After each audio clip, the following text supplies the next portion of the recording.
Hey, Warren. Hey, Tony. What is this? What is this? Yeah. Uh, I don't know if it's a podcast.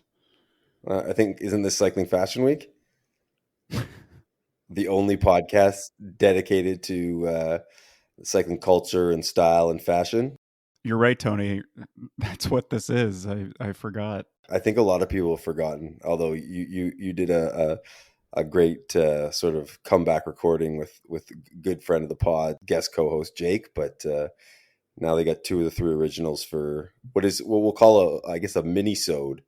Sure. I thought your intro bit was gonna be about the fact that this is gonna be a mini-sode, but let's call it a mini-sode, sure. We've got something to get to shortly, which is the crux, the main reason for this minisode, which some people have probably already seen on Instagram by now, but we'll talk through details.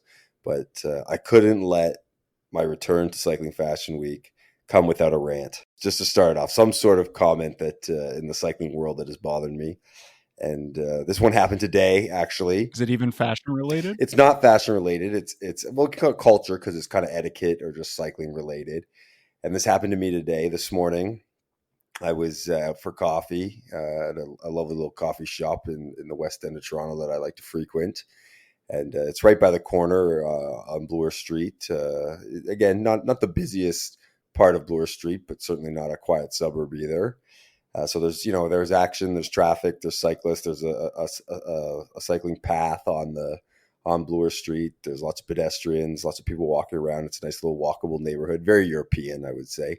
Very little taste of Europe in Toronto. And so, anyways, in this rant, I'm going to defend the car in this situation. This is a car versus cyclist situation. And so, basically, what happened is a car was coming down the side street, going south towards Bloor, the main sort of east-west street in Toronto, and was trying to make a right turn. And now there's a bike lane that's in there. It's got kind of bollards that are protecting it. There's obviously the crosswalk for the pedestrians. There are some planters, and then a car needs to be able to pay attention to the oncoming traffic and make sure that things are clear so that they make their right turn safely. There's a lot of action going on for the driver in this situation. So he pulls out, he sort of gets through. There's no oncoming cyclists. He eases in to make sure he can see what's happening with the oncoming cars. And then there's a few cars coming. So he's in the bike lane for a short period of time. Now, again, he didn't cut out into the cyclists. He didn't do it sort of recklessly. He was just sort of easing up to be able to get visibility before making his turn. And a cyclist with plenty of time to see this driver, although true, was in sort of half car in the bike lane, just absolutely lost it, as if just, goes in, starts screaming at him, I'm not sure if he did the old whack of the side of the car. And I just thought, as someone who drives and also someone who rides, you know what, we should be working together. And obviously there's a lot of issues with drivers, and they have the vehicle that can cause a lot of damage. But there's also a case where when you're driving in a busy city, in a busy area, you're just trying to make your moves. You're trying to do as cautious as possible. And this cyclist had plenty of time to slow down and just wait for the driver to finish his turn and then move on. It wouldn't have been a big deal. This cyclist wasn't cut off. So I'm defending the driver. I think cyclists need to give a little grace. Give a little grace to a driver here and there that's just trying to make their turn. So I know this right turn particularly well because the street that the coffee shop that Tony likes to frequent is on the street where my mom's soon-to-be former house is, where I guess you could say I grew up on that street. It was one of a few streets we lived on. So I know that right turn because I've made it myself in a car and on a bike. I will acknowledge the bike lane is poorly designed in the sense of there's not a lot of visibility for cars needing to make a right turn there. And you pretty much do have to kind of at least dip your front bumper into the bike lane to even be able to see a cyclist beyond, I want to say, 15 feet away, maybe. So I hear what you're saying, and I will agree that it sounds like the cyclist overreacted, but as I said to you earlier when you told me about it, I think I know I have this issue sometimes is you're out on your bike and sometimes you can get spooked really by a close call, even if it's really not that close. And maybe that's what set this person off. But where I would agree with you is I do think there are, at least in the Toronto cycling community, there are certain characters who are overcompensate with their aggressiveness in interactions with cars. And it's totally unnecessary. That's not even to defense of cars. I just like, you know, a car will like move an inch closer to them and they'll like slap the side of the car and like squirt water on them or something. I get that probably a lot of people will say, "Oh, they're blocking the bike lane. It's the right of way, all this kind of stuff." But I guess as someone who's uses all sort of modes of transportation, streetcars, buses, subways, bike, walk, drive, throughout a major metropolitan city, I understand that like you're not always trying to have ill intentions. If you're driving or whatever, you're sometimes just trying to make it where you're going, and it's there's a lot of things going on at once in these busy cities, and then also like cyclists love when a car gives them extra respect, right? So you're riding on a road and it's sort of an empty road, and the car, instead of just passing you with the meter, they go all the way over, and people will say, "Oh, it was a great riding. The cars just give you so much space, and they slow down behind you and stuff." Well, why can't cyclists give the same kind of credit to a car? Say, you know, obviously there's stuff we should be following our rules, make sure we're signaling our turns and stuff. Because I've had people actually yell out "thank you" when I've signaled the right turn, just not sort of Yeah, make it. same. But yeah, it sucks. Technically, they can't block the bike lane in their turn, but that's not the reality of how driving works. And so if that cyclist just slowed down, waited for the person to finish their turn, and moved on, that car might have had a better interaction and thought more highly of cyclists as being sort of respectful road users. Instead, now that person's going to think those cyclists are assholes, man. We got to get these bike lanes out of the city. That's my opinion on it, and I'm willing to argue anyone who wants to write into us on Instagram that cars are the worst thing that's ever happened and stuff. And they're just awful. And don't get me wrong, there's some real bad drivers out there, and there's some close calls, and there's people who skim you by an inch because they got to get through. And I'm not defending them. I'm just defending, I'm not even really defending the driver. I'm sort of more criticizing the cyclist for not just having some patience. You're criticizing what sounds like an overreaction to me. Yeah. Yeah. But I think people are going to come into the comments and say you're a driver apologist and that kind of thing. Which where I agree with you is I think and this isn't just cyclists. I've seen it with pedestrians and frankly drivers between each other, of people just overreacting and just getting way more angry than a situation warrants. But I think everybody could just be a little nicer to each other. I feel like there was like a nice window of like 3 or 4 weeks when COVID first started where I remember I was like riding by myself out on the road a few times and I'd never had such pleasant interactions with drivers. And then that went out of the window. But all I mean is I think it's always worth remembering the context of where we ride, which is, for us, it's in Toronto, it's in a city, and there's a lot of things happening. And yeah, speaking as a person who does drive and is hyper aware of cyclists when he drives on that specific right turn, it's extremely difficult to make that right turn without at least kind of easing into the bike lane partially, having your car block the bike lane just so you can make sure that the oncoming traffic is clear. Yeah. Because there's no visibility. You can't be at the stop sign and then turn right because it's not a four-way stop, right? It's going onto a major street. It would be way more dangerous for a car to just initiate a right turn and get right through the bike lane and, without having that blind spot of the oncoming traffic. And I would agree if this car had pulled out and just like fully, like, 1 inch in front of the cyclists as they were on the ride, I would have be talking different, completely agree. Maybe even talking about this as, these drivers have to be better. But this person came 25 seconds after the car had sort of initiated and had to wait a little while to get that gap in the traffic on the road. Like there was lots of room to slow down and even go around, to be perfectly honest, but they didn't want to. They wanted to cause a scene, and now I think there's just another driver who hates cyclists even more. It's possible. Sometimes I feel like that's not possible, but hopefully this spurred some comments, and I can get on the Cycling Fashion Instagram account and just argue with people about how great drivers are and how important cars are to everything. Like for us, cars are important because what we have to remember that one of the most popular routes in Toronto goes along through the Ford plant. And who knows if they close that Ford plant, who knows what, maybe we wouldn't be allowed to ride on it. That's true, And then actually. like we need Ford, we need big car, we need the Ford to keep operating just so we have that open road to get to Oakville. Toronto cycling needs big car for one of our few crappy weekend routes Yeah. to survive. I mean, honestly, you're not wrong about that specifically. We need Ford in business. All right, well, that'll be interesting to see what pops up in our DMs or our emails after that. You're gone for 6 months and then you come back in. First thing you do is defend drivers. Anyway, I That's how it obviously goes. exaggerating a little bit. He hasn't been riding the last 6 months. He's just been driving a lot and yelling at cyclists. That's kind of all he's been doing.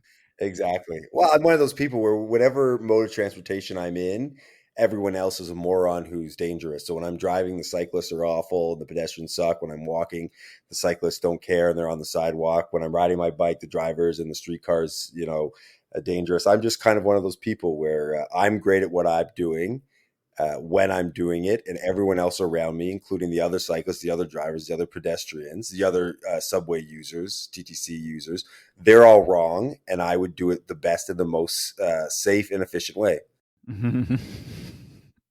Let's move on to the important stuff. This is why we're here. This is what the minisode's about. Although we've already extended this with a longer rant and discussion than probably necessary. We have, I would say it's a big deal. I would say it's a big deal, especially for Toronto, because Toronto often gets overlooked in the sort of grander cycling community, right? We don't Yeah. have a Rafa clubhouse. We don't have any of the kind of flagship stores. We've got some great of our own, local bike stores, but we don't have anything of these sort of bigger brands, really building and coming into the Toronto community. So us at Cycling Fashion Week have partnered up with our very, very good friends at Attaquer or Attaquer, depending on how you'd like to say it. And we know for a fact that the owners are very comfortable with any pronunciation. We've partnered up with them to have a Toronto chapter, Toronto version of their Time Attack group ride. And that's exciting. Well, it's the time attack challenge is it's like this, there's always those Strava challenges things that you pop up in your feed and people join and it's like do X amount of blog, get a badge. And this one is, I believe it's due it's 140 minutes. So it's like 2 hours and it's like 140 minutes. yeah, so 2 hours, 20 minutes of cycle of activity in I think the span of like a week. I think it's actually any activity, or they Yeah. have a list of them. So you want to get up there and kayak, that might be on there. I mean, I think that it would be best to do cycling. Yeah, just get active, right? That's what they're looking to I guess sort of foster in people. It's a bit weird because I think that they said you can do any activity, but then there's a sort of a draw for prizes related to Attacker, It's $2,000 gift certificate, I believe. which is great. But it seems if you're a kayaker or a stand-up paddleboarder and you win, it might not be necessary the $2,000 for an Attacker kit. I don't know how well Attacker kits would work with stand-up paddleboarding. You could get some socks or t-shirts. They have some off the bike stuff, They did have some Crocs, but they sold out. So they with one of their collabs, they had some Crocs. Oh no, they were Morels. Don't give the. I believe they were Yeah, Morels. you're right. I don't know if we should cut that, giving promotion to a Morel rival when they've had that, but yeah, I'm sure there's lots of options to use the money if you want to, but I would say go for a ride. Like we're happy that they're promoting whatever sort of activity you're getting into, but if it's to me, go for a ride. Don't go for a run because this run club thing's getting out of hand and it needs to stop. So go for a ride. Yeah, the run club is extremely out of hand and they're getting to be, at least in Toronto, more obnoxious than cycling groups at cafes. A couple of weeks ago, we were trying to stop at a new cafe in Toronto and there was like too big of a run club there, all taking up the sidewalk and outdoor space. We couldn't even go. So I guess maybe, now I should be like, oh, that's what it's like. But no, people should stop running. That's my takeaway. Anyway, our partnership with Attaquer here is that we are hosting they're running a series of group rides all over the world as part of this challenge, with one in Sydney, of course, but then they've partnered with a various, like, I think clubs and other, I think we are the only podcast, but other clubs all around the world, in London, San Francisco, to facilitate these rides. And that's what Tony and I will be doing in Toronto. Yeah, we're technically ride leaders, which is something I never wanted to be. No. It's always been a goal of mine to never lead a ride. But I guess in this case, because we're such good friends and fans of Attaquer, I was willing to sort of put that aside. I think the plan is I'll be at the back, so I'm sort of I'll be the lantern rouge of the ride, just so I can't really be a ride leader. That's, Warren's a leader. I'm a lone wolf. To me, it sounds like you're trying to push the responsibility onto me by saying I'm the leader. And, as some local cyclists may know, I don't take responsibility on rides. Sorry, that's a dig at somebody who probably doesn't even listen to this podcast.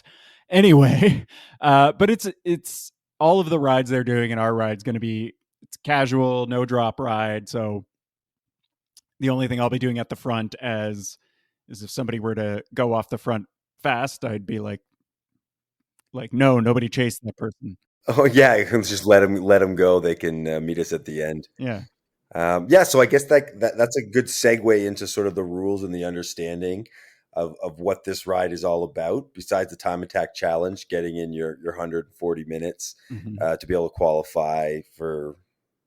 We're not an advertising podcast, so the promotion you'll just have to look up. But in terms of the sort of rules of it, so this is it's a no drop ride. It's casual pace.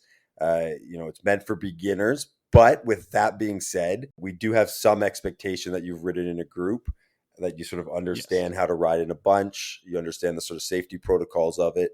Like I said, Warren and I are ride leaders. We're leaders in the community. So we'll be able to sort of go around and just, people have any questions, we can sort of discuss it. We'll do a bit of a safety briefing before we leave, I'd say.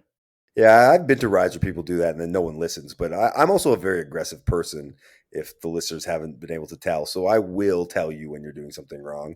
And you can just come away thinking I met the Cycling Fashion Week host in person, and they're awful. We'll talk about the specifics of the Toronto side of it. Let's go through. Let's get boring. Mm-hmm. Let's read off of Strava the details of the event, mostly sort of terms of safety. So we're going to start here. First off, there's a waiver. You can get it at the attackercycling.com/pages/ride waiver, or there's a link at the event in Strava. And so a few important details. Assume general experience in riding in a bunch applies for all riders. So that's what we just talked about. This is a ride for cyclists that are comfortable and experienced in group rides of varied terrain. I guess you could call it varied terrain. It's more that you'll be mostly in the city. And so the varied terrain is cars. I would call this a pretty flat ride. I think it's pretty flat. I don't even know what I'm sure we can look at the route, what the elevation is. It's a pretty flat ride. So, adhere to road cycling and group etiquette. That means we want clip-in pedals. No tri-bars, which, I mean, there's been I've had a lot of issues in my history of group riding with people coming in with tri-bars, and they're as unstable as a child on a first time on a two-wheeler. So yeah, none of that, and no fixed gears. Mm-hmm. Again, I've actually experienced that a lot. Big road group rides where one guy's got a no brake fixed gear, and it's just terrifying. So please don't, although I appreciate fixed gear bikes. So please consider the safety of other riders attending when choosing to join. All right, there's 5 sort of rules here. You're responsible for your nutrition and hydration for the entirety of the ride. So, bring your water bottles with your Mortons. Is that how you say it, Mortons? I think so.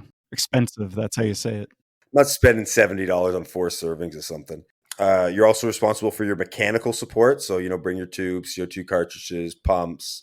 So if there's a flat or sort of like mechanical, we're not as awful as we sound. We will help out, but we'd like you to have that with you. Please be mindful of others on the road and follow instructions from the ride leader. They only say ride leader, so I guess we can. Yeah, it's just you. I'm just a regular person in this. You must obey all road rules and regulations. We're doing that. That's what we're doing here. That's what we do. That's what Warren and I do. And helmets, as well as front and rear brakes, are necessary. It's kind of crazy in this day and age that you'd have to say helmets and also front and rear brakes. That's a weird, like that means something's happened where someone showed up in a ride with no front, with only one brake. It wouldn't surprise me if somebody showed up without a helmet. Well, there's a very popular sort of group shop in Toronto that is a no helmet, but they're of a vintage where helmets wouldn't have been popular, and they just never, I guess, were able to sort of jump on it as the times changed. I don't understand it, right? Like, I actually got into a bike accident without a helmet on. It basically broke half of my face. You were commuting though, right? Yeah, that's true, but it still led me to a helmet.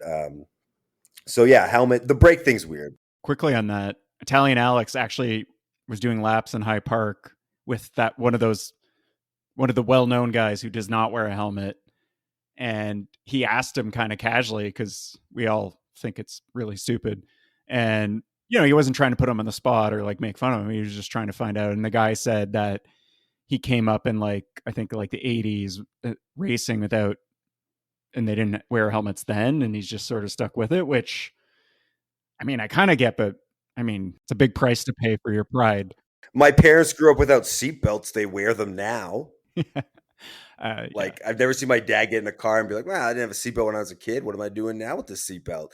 He puts it on. So it's a bit of anyways, you know what? The great thing about them is I think every cycling WhatsApp group has sent a photo to the group of one of these non-helmet members. Anyways, helmets are required. The front and rear brake thing, I don't even get that. But yeah, like 2 brakes on your bike. I'll just say straight up that if you show up without a helmet, not only will we not let you go on the ride to the point of we won't even run the ride if you try to stick with it, but second of all, we will make fun of you in the next episode for sure, because I just think if you try to come on a group road ride without a helmet, no. I don't want to sound like a buzzkill, but I don't have patience for that. Okay, let's talk about the actual ride. So we're going to do it on Saturday, September 7th. So right now we're recording on Saturday, August 31st. So it's a week from this recording, but and hopefully Warren can get this edited and out ASAP. So lots of people have time to listen. The time, we're going to meet at 7 a.m. and we'll roll out at 7:15. Mm-hmm. And we're going to probably make that pretty sharp. It's going to be a pretty sharp, we're not going to be able to count everyone in the group. So we're going to go pretty sharp. We're going to meet at the High Park gates, just inside the gates. High Park in Bloor, south side of Bloor, just inside the gates. A very popular spot, but we know not everyone, might be aware of some of the sort of popular Toronto things. So High Park gates, if you're not right at Bloor, go in a little bit and there'll be a group there. Warren and I will be wearing Attaquer kit. That's kind of a sign for it. I don't think a lot of people know what we look like because we don't post that much of ourselves. What else we got? The route. This is really important. And I think that this is really what we're offering to the public, to the cycling community of Toronto. Really what's bringing why someone should come on this ride. And that's because prior to COVID, when cycling hadn't hit its boom yet, there was still a decent little community there. And there was a Monday, Wednesday, and Friday group ride out of the Bikes on Wheels shop when it used to be at Brock and Dundas. And this was sort of a legendary ride. Lots of great, Toronto cyclists have come through. It was popular. Everyone wanted to be part of it. Lots of different sort of levels of people, really important to the community at the time. It faded just before COVID, so it sort of hasn't existed during the height. But we had a Wednesday loop, which was just called the Wednesday Bow Loop, Bikes on Wheels. And so that's what we're doing. We're doing the vintage legendary Wednesday Bow Loop. So we're mostly in the city, pretty much all. We're going to kind of be in the Etobicoke area coming from the west. So, keep in mind that with cars and stuff, we're not out on beautiful country roads. So this is going to be a beautiful ride, but this is a historical ride that I think a lot of newer COVID cyclists will not have experienced. And this is some of the important history of Toronto cycling. Yeah, it's very important, and it's I would describe it as a fairly industrial route, or at least the first like third of it. But yeah, it's a pretty flat route.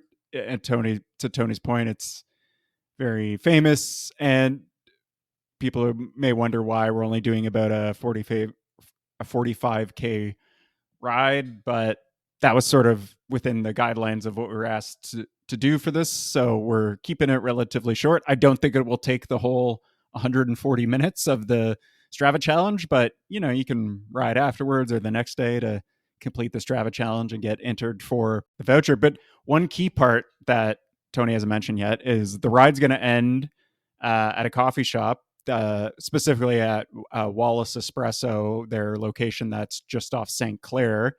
And the key part is Attaquer has been kind enough to cover coffee for, I'm going to say everyone, but there is a limit to how much they'll pay.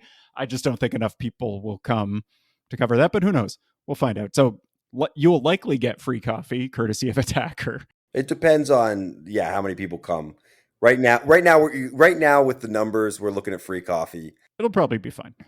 But I do want to give a shout out just to Wallace Espresso. It's a small local chain of coffee places. Not only is their coffee good, they also sponsor Jake and I's team. Are you not allowed to say the Lantern Rouge?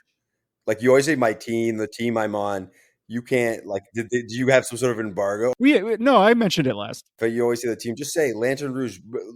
This is an international podcast, so give them, maybe that'll get your sponsors to give you a few more discounts if they know that the team name's floating around, sort of really the most important cycling podcast there is. That's true. I want to say just on the Wallace Espresso, it's at 70A Hounslow Heath Road in the St. Clair location. And just a little bit of tidbits. So people, I've noticed from influencers that, like, when they give a little bit of personal tidbits about their lives, they sort of, people feel more, engaged with them. And so Hounslow Heath is a street my grandfather grew up on.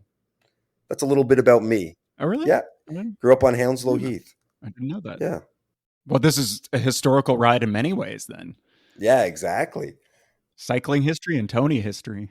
I got a couple more comments. I think we went through the sort of Strava post to get those details down, but there's a couple more comments I want to make before we sort of move on. One is this is an Attaquer ride. It's not. You don't have to obviously wear Attaquer. We just want people out there. But it'd be great if you did. I think it would look great in the photos. The Instagram, all the stuff. I won't take any photos. I'm very bad at it and also forget. But I'm sure someone will. Or Warren's quite a nice little hobby photographer, so he might get a few. I will. But it'd be great if you had Attaquer. So if you have it, wear it. If you don't, now I can't speak for their logistics. We don't work for them, but I have experience that they've got pretty quick ship times. So if you're listening to this right when we release it, you got a few days before the actual ride, get on attackercycling.com and order yourself a kit. It probably will get here before the ride on Saturday. I can't guarantee it. It depends when I finish editing and get this out by. I agree. Their shipping is very fast considering it comes from Australia. But maybe there's also I think BC in Vancouver, they sell it online as well, which you'd think they could get it across the country in time for the ride. But yeah, and not only that, part of the reason we like Attaquer so much is the kit is actually really good. I've been very happy with everything I've bought from them. They've also given us some stuff very nicely, but I've also paid my own money for their kit even before we ever started this podcast. And I continue to buy stuff from them because I genuinely like what they make. So I think in general, we only really put people we like and have experienced their kit on here. So it's like sometimes when we're a bit, it's always seemed like a bit of fanboys in interviews. It's not because we're just fanboys of everything. It's because the reason we're willing to be like, yeah, let's have an interview, or we reach out or they reach out to us, is because we like their stuff for pretty much every brand. So there are brands that reach out to us and we don't like their stuff, and we won't say it rudely, but kindly we'll sort of, decline an interview or even sort of getting product because we're not here. We're not shills, right? It seems like we're shills because we're shilling when they come on, but it's because we're already fans. It's a bit of a circular economy there. So if you can grab some Attaquers, you've got some, find an outlet for it. Write Attaquer over your map logo if you want. It's fine. Sharpie will do. And then, we've obviously espoused the rules a lot. That's kind of what this podcast is about. So, just I'm not going to tell you what to wear if it's not Attaquer, and your shoes and your socks and your helmet, but just think clearly. Think deeply about, whose ride you're going on. I mean, I think what Tony's saying is you're coming on a ride hosted by two people from Cycling Fashion Week. So bring your A game, I will be making content for sure, whether it's photos or videos, and then I might even try to edit a reel later, who knows. But yeah, if we don't think your kit's up to snuff, you're not going to make it in. You're going to get cut from the content, and I think that would just be embarrassing. I would love for someone to just come in like full 90s, like seedy shoes, like that short sleeve, like really when they were like short, like the sort of 90s, early 2000s, when they like were like above the bicep. I would have a lot of respect for that. And one last thing relates to what started this episode. You can be rest assured if you come in this ride and we have a close call with a driver, that Tony will side with the driver. So that's another thing you can expect on this ride. Oh yeah. I'll stand next to the driver as I help him yell at the group of cyclists for their recklessness and inappropriate nature of being on the road. Hey, what are you doing? I don't know, I'm just fucking tossing bikes in the river, bro. All right, this mini episode is turning into a full episode because when I start talking, I can't stop. Let's end it off with we're going to do Into the Canal, but it's a one and special Into the Canal. Warren and I don't have one, but Alex isn't here. He's been very busy lately, being a great dad, a family man, a man who sort of cares about his community. Still riding a little bit, but not time to record. And so we are in August, the end of August. The Vuelta is on, and as is annual Alex tradition, I will take the baton from him, and on behalf of Alex, I will throw the Vuelta into the Canal. Yeah, I mean, I've been watching kind of on and off as I usually do, and I've been watching off. I've been off. I haven't watched a single second of it. Is Adam Yates leading? No. Ben O'Connor is Australian, actually. Currently, he's not going to win, but he is leading. He took a 5-minute lead on Primoz, and Red Bull kind of let him do that. But Primoz has been slowly bringing that time back to now. I think it's like less than a minute and a half. And honestly, probably by the time this comes out, I feel like Primoz will be in the lead or tied, and then Primoz will most likely win in the TT at the end. And then unless Primoz crashes, because he loves crashing, he's almost like he's got to be up there with like Mike Wood's level of bike handling, because he seems to crash a lot, or he's just really unlucky. I don't know. Anyways, who else is a waste of time? Oh, Mike Woods won a stage, actually. No, I saw that. Like, I'm seeing Instagram stuff, but I'm not watching it. I'm not paying attention. It's not really Grand Tour level. Everyone's sort of tired of it and is just waiting for the World Championships. Like, I think the course itself is actually extremely challenging, but the problem is when you don't have Vingegaard and Tade showing up, then it just feels like, like, are you really like Wout is cleaning up the green jersey, but you don't have Jasper Philipsen, you don't have Vanderpool there, so he should be. He's actually, I think he currently has the polka dot jersey too, which says something about the Vuelta. Yeah, exactly. You're just reinforcing Alex's point that someone's got the green and the polka dot jersey at the same time. True. And one thing I do want to say is particularly bad about the Vuelta, and I've seen like people complain about this in the past online, is that the TV production, and by that I mean like the editing, the directing, like the live coverage is so bad. They constantly cut away from like like two guys will be sprinting up a hill 500 meters from the line for the win of a stage, and they'll like cut to somebody who is 10 minutes from finishing dropped because he's Spanish. Like it's not just that. It's just like poor camera work at the finish. Well, they did that the other day. They like focused on Enric Mas because he's Spanish and he's on Movistar.